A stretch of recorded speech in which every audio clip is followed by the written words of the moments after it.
My name is Ackley Olton, and I am a filmmaker and visual artist from St. Vincent and the Grenadines that developed on the island. The Garifuna represent a mixture of Amerindians from South America who traveled north from the Orinoco Valley, and it also represents a fusion with Africans. Some say from West Africa, some say more specifically Mali. We're not sure about the exact origins of the Africanness. The island was, it was a colony of the British Empire. The island was one of the last places to be colonized by the Europeans during the 17th to 18th century. And there was a native population, of these people. They were called Kalinago, descendants of the people who came up from the Orinoco Valley. And they defended the island, viciously. Like, they defended the island. They didn't allow anybody to come in. And then the island was also deemed initially as a bad investment for a colony because it had an active volcano. The volcano is still active today. And it also it's very mountainous. It's very hard to build roads or to create buildings. It's a crude, beautiful, lush island, but it was hard to have gone on a voyage to cross the Atlantic Ocean before Christopher Columbus. He made his way maybe to St. Vincent and made contact with the people who were there, and this too is a potential explanation of how the Garifunas came to be. When the British came to the island and the French, they met them there. So the indigenous people who came up from South America, I guess visually they kind of look maybe like the Aztecs or the Mayas, in terms of skin and hair texture and things like that. But the Garifuna they had the culture of these people, but they were African. So the British called them the Black Caribs, right? And they used this blackness to discredit these people, the right to their home, to the island, so they could take it away from them. They said, well, if they're black, they must be escaped slaves, which means they have no right to be there. So they used that to justify a genocide, more or less, because these people were defending the island. They were for more than 200 years, Europeans were coming to try to take it, and they couldn't take it because they were fighting them off. So what happened in the end, there's a story of one of the last heroes of the Garifuna, greatest hero, a guy called, in St. Vincent he's called Joseph Chatoyer, but I'm sure his name was something else because Chatoyer is French and Joseph is English. So there's some research that needs to happen still. But Joseph Chatoyer is the only hero of the island, the country of St. Vincent and the Grenadines at the moment. He's the only hero. And there's an annual celebration on the 14th of March. And over the past 10 years, I personally started to see a rise in the consciousness of the Vincentian people. And I also started to see what seems like a sort of, if you want to call it a returning, people from other places coming back to St. Vincent, claiming that this is their homeland, that they were exiled from it. And I guess it sparked interest, it became very interesting for me, and I went into it. Garifuna means the people of cassava, la gente de la yuca. Yes, this is what Garifuna this is a part of the identity of these people. Like the cassava is very important for them. The story is that the British dropped them off in Roatan, and they were, I guess, displaced, and they were very anxious about finding a way back. So they made their way to mainland Central America. Some of them made communities there in Honduras, in what became Honduras. Some of them went north to Belize, Guatemala, Belize, and some of them went south to Nicaragua. So there are communities along that stretch of beach on the Caribbean coast. There are communities of black people, and some of them speak a indigenous language that has its roots in the Orinoco Valley. They were trying to find their way back to St. Vincent, to Euromit, to their homeland.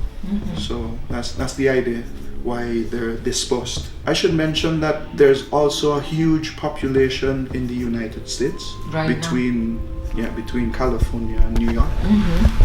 In St. Vincent, before the English came, we're not going to pretend that they had a perfect society that was free of violence and disadvantage. And so, like lots of other peoples, there were some groups who, I guess, had fights or wars with other groups, other indigenous groups, and what would happen is whoever won or whoever was victorious in whatever battle would maybe take the women of the other tribe.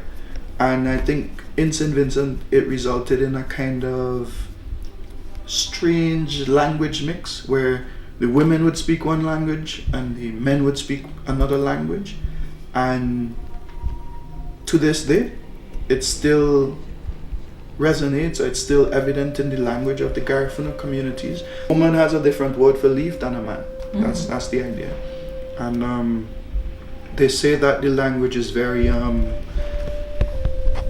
South American based, like it has similarities with other languages from South America, from the indigenous people.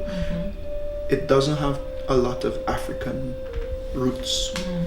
There is also some presence of French, English and Spanish in this language. So I guess the Garifunas, they took a bit of everything that they encountered in this journey. So you have to understand the idea of living on an island. Like for people in a cosmopole, it's relaxed, it's vacation, it's freedom in a sense. But what the landscape of St. Vincent and the Grenadines, the island itself, it's like this, because there's lots of mountains and extinct volcanoes, and then there's an active volcano which is the highest point. So it's like this, lots of peaks and valleys.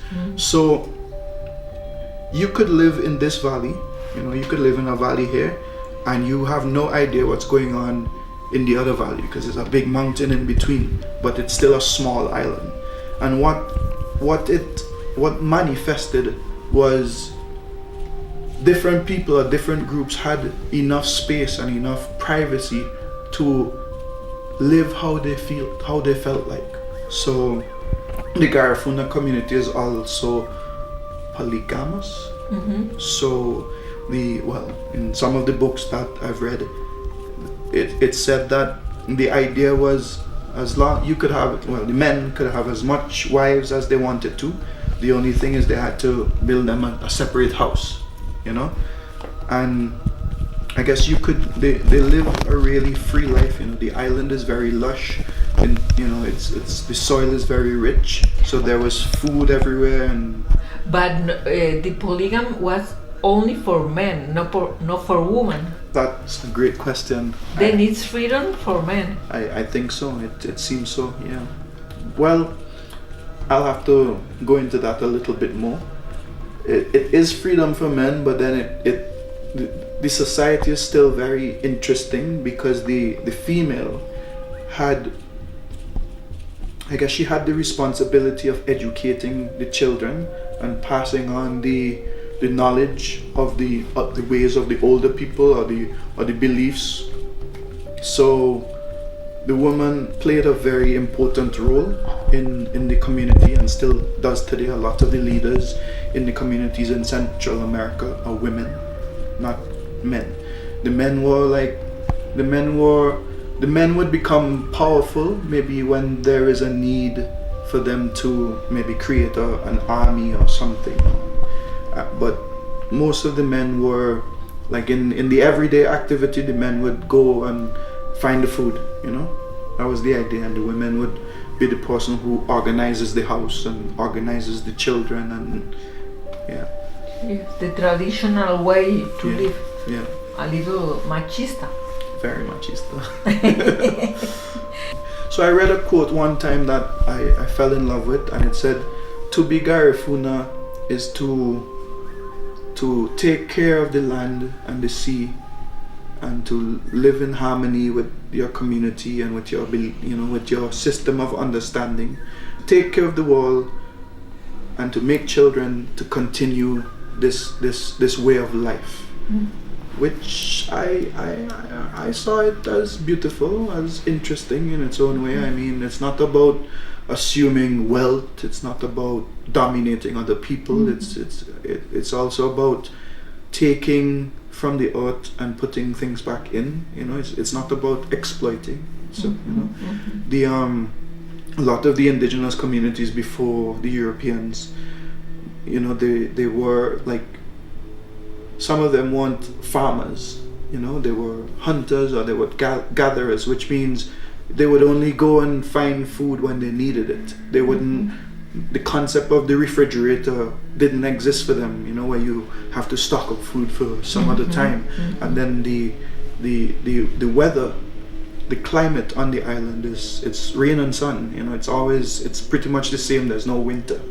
So there wasn't this idea of consumption or using things too much, and they had a spiritual connection with the land and with the sea. Like the I guess there's similarities between lots of different indigenous peoples.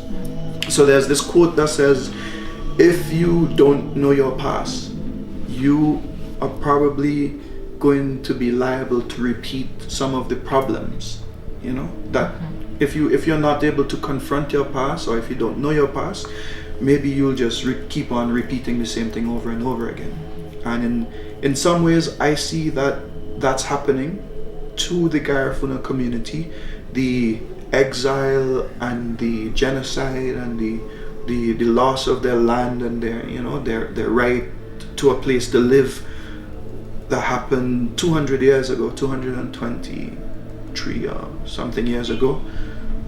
In a way, it's happening again right now in places like Honduras, where after the coup in 2009 and a right-wing US-sponsored government took over the country.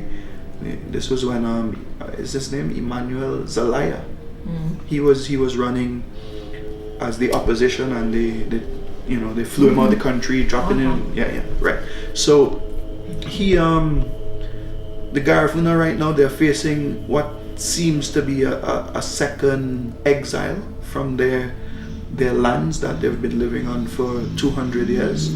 This is specifically in Honduras, because the government of this country has a business interest in developing the beaches into mega tourism cities and resorts, and to take advantage of the tourism industry.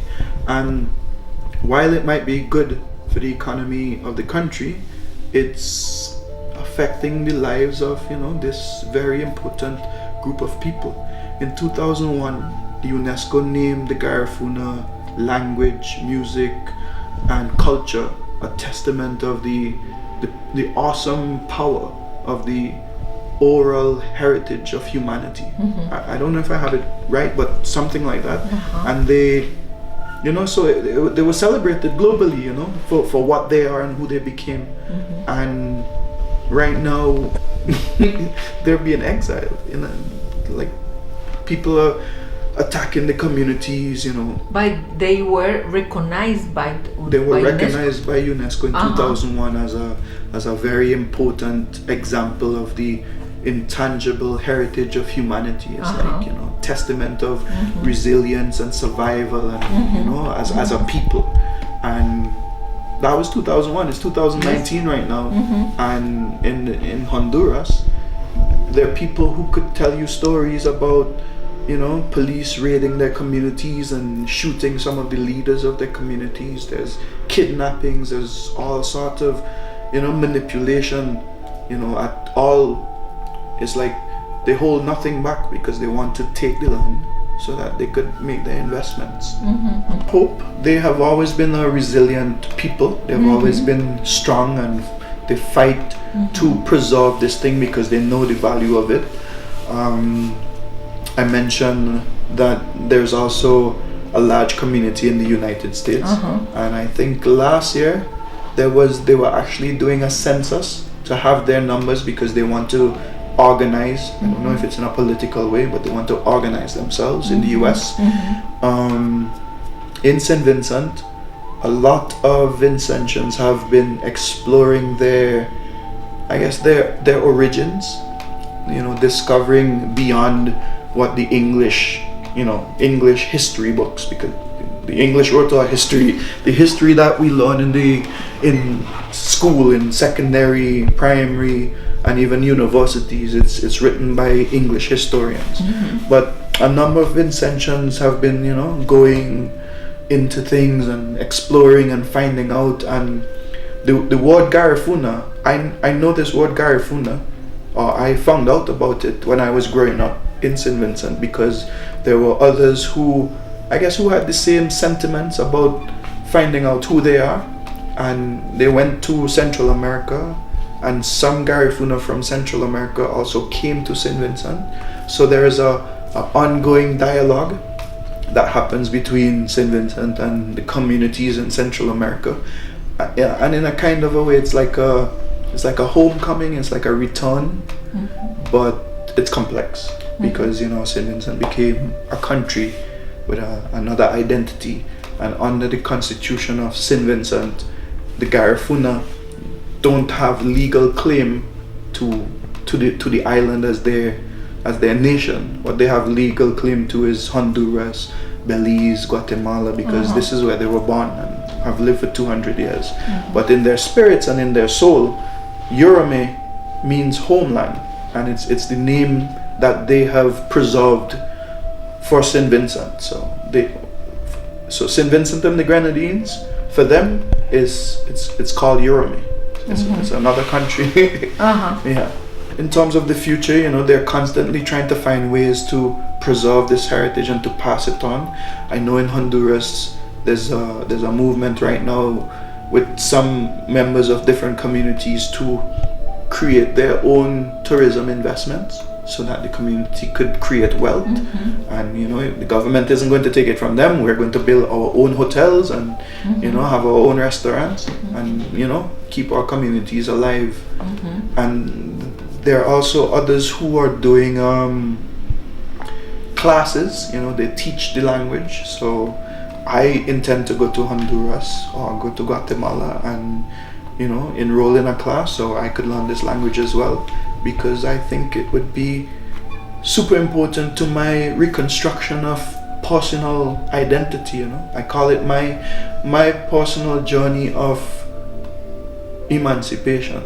To rid myself of the colonial heritage that I was given at birth. I was born as a child, innocent. I came into the world, and then my mother, my father, my society started to tell me things. Started to tell me that my heritage comes from slavery, from oppression. But for me, these Garifuna represent something else. It represents a heritage of resilience, of freedom, of powerful spiritual connection to the land and to the forest and to the sea. And it's another way of living and another way of defining freedom. It's not capitalistic freedom that we get when we have money. It's a different kind of freedom. And I would like to explore it, because it's difficult for a black man to make his way in this world right now. It's intense wherever you go. Okay. I'm making a road trip documentary, and it's a road trip docudrama, and it surrounds the journey of a young Vincentian who wants to, discover his ancestral knowledge or heritage. And he decides to go on a journey from St. Vincent to Honduras, to Guatemala, to Belize, to Nicaragua, to experience a little bit of how his country was before the colonization, and also to learn the language, this language that was spoken 200 years ago that nobody remembers in St. Vincent. So that's the idea in terms of the narrative. But it's really a project that tries to connect St. Vincent, connect black people in the Western world to Africa in a different way. It wants to tell a story of a Caribbean that existed before the colonization, that was thriving, that was rich, that was powerful, that was, that had its own dynamics. And it also wants to connect this idea of a different kind of black man or black woman or black person in the West whose heritage is not necessarily derived from slavery. That's the idea. So it's, like I said to you, it's my personal journey to self-emancipation, and I guess it's a testament of the power of film and art, and I guess the desire to know yourself. And I think the whole idea of it is that it would become a piece of art that would be transformational in St. Vincent, that could foster a more,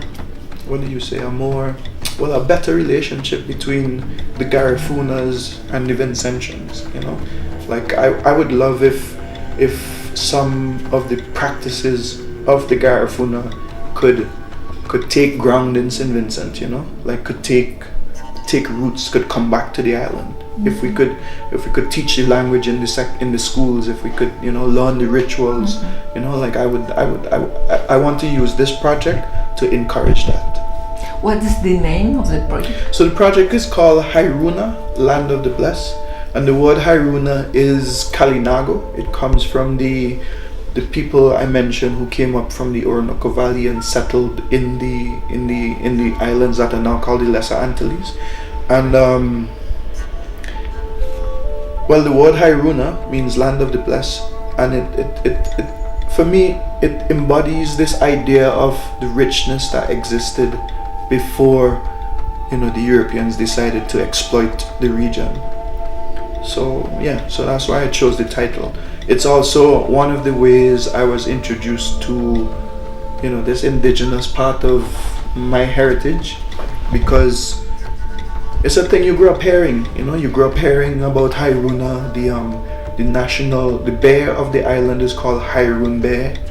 So it's a thing that's there in the consciousness of the people, and it points to the indigenous past, but it's not the story and the relevance and the significance of the indigenous past is not present in the everyday life of the Vinci, of the Vincentian, because we're like transcultured black Englishmen, women or people. It's like Britain came and transplanted their way of life, their system, their infrastructure, libraries, everything, they transplanted it on the island and created a version of their society for us to follow and emulate, which we're still doing up to this day. I mean, last week, yes. Prince Charles, the next heir to the British throne, was in St. Vincent, and he's the head of the state. His mother is the head of the country. It's crazy how I guess I grew up hearing, we're independent and there's an independence celebration every year, and then this guy comes and, the military and the police and the prime minister and everybody just hand over their power to him, and that's how it is, that's how it works. And when I go to London or when I travel to the north or to Europe, it's a different experience for me. Like, I don't have the privilege of an Englishman, so why should I live my life imitating him, Like, why should I do that? Why should I continue to do that? So I want to use this project to express these ideas and to share a journey of a young black man who's positive and wants to find a way into the future that acknowledges the past, that that takes lots of I guess lots of the rich things that were forgotten and replaced by English. Like I want to access some of that for me, for my journey, but I also want to share what I find with everybody in my country, everybody in the West, everybody who's black, everybody who could identify with feeling misplaced or or disconnected from who you truly are. Yeah. In this field project. Well, the challenge is so in St. Vincent we have the culture that I met when I came to self and came to understanding is the culture of the West. It's capitalistic, exploitive. It's about making money. It's about resources and dominating and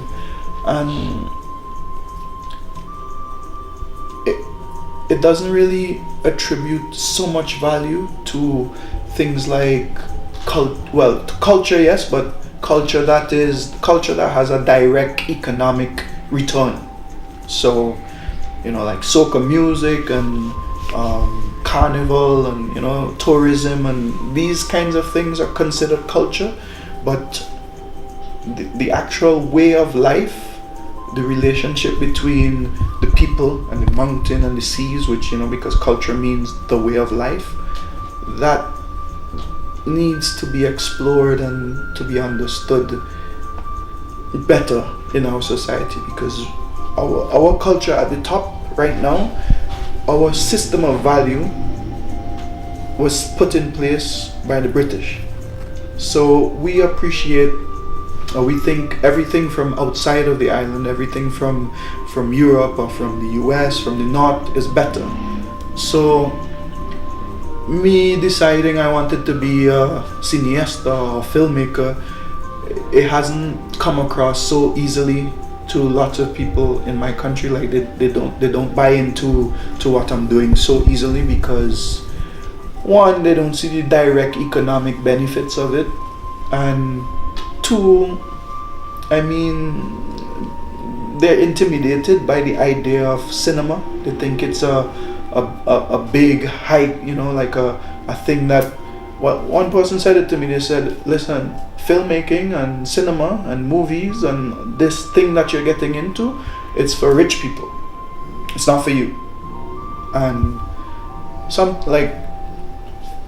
2 days ago I was reminded of it, because I was leaving my country and I have camera gear and I travel, and well, the immigration didn't believe I was a local. They opened up my bags and they saw my cameras and whatever, and they asked me how long I was here, what am I doing, and because within this society it's hard to accept something, someone who claims to be a cineasta or who has the knowledge to be it and is also local. We are accustomed to Americans, and so the film touches on a number of themes that are pretty relevant, right now, globally.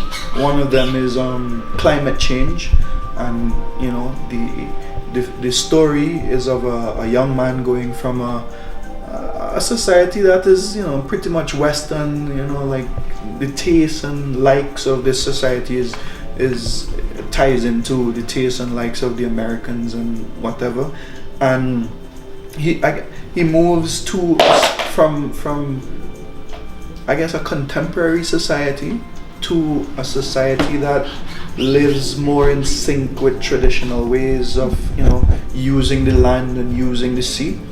So I feel if we are able to access some of this knowledge and share it on a wider platform, maybe we could encourage some people to just maybe confront how you're living, how confront your relationship with the land and with the sea, to I guess take care of the planet, to heal it, to allow it to heal, to not only exploit resources but to take out and to give back, So that's one theme I want to explore, like how can you learn from indigenous communities to create a better future. And the other thing I want to explore is food security. The Garifúna's knowledge of plant diversity and of seeds and alimentation, and it's pretty vast. There's also a medicinal aspect to this knowledge, and I want to access some of it for me personally. I have a story of how I discovered some of the power of the medicinal knowledge of the Garifuna. I was in Kingstown in St. Vincent in 2012.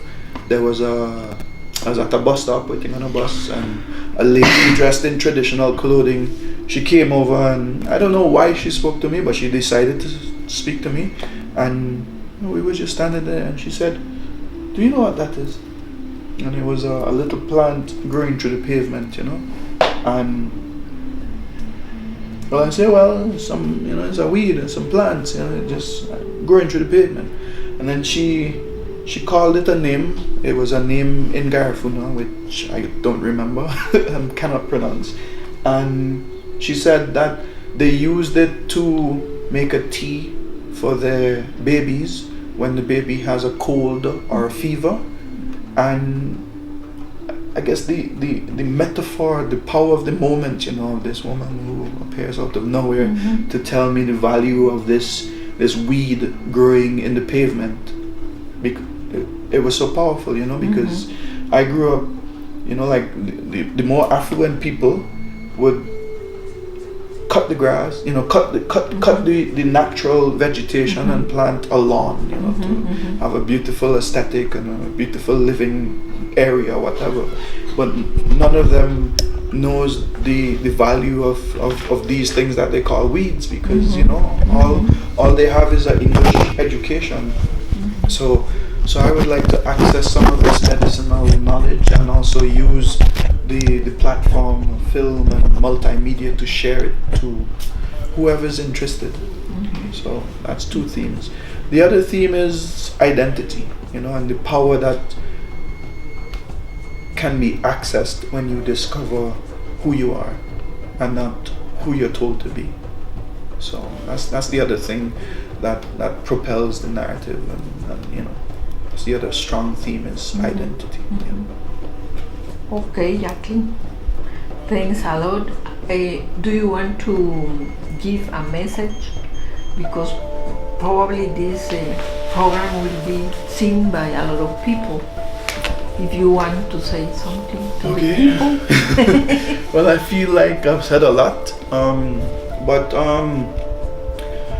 I guess if I should say anything, it would be an encouragement to other people, out there in the world who are around or who hear me or who are interested, that if you feel there is something inside of you that you need to say, or you have to say, or you have to share, you should listen to it and find a way to do it, because maybe it would allow you to access more of yourself than you can at the moment.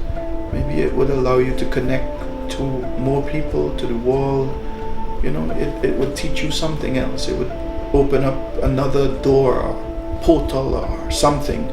And if you have a strong conviction, listen to it and follow through, and try to get to the end, try to complete the mission, because it would be very important for you and for lots of people.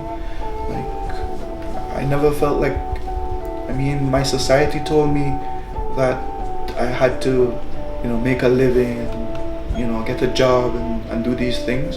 And I am doing it, and I have done it, but I've always felt like I wanted to contribute in a different way.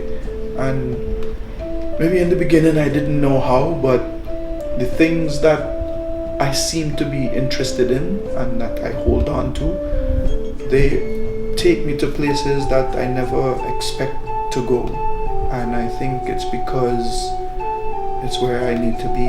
It's the path I need to walk. So I keep trusting in these ideas and these reasons that life has given to me to do these things. So if you're there, believe in yourself and just, follow through.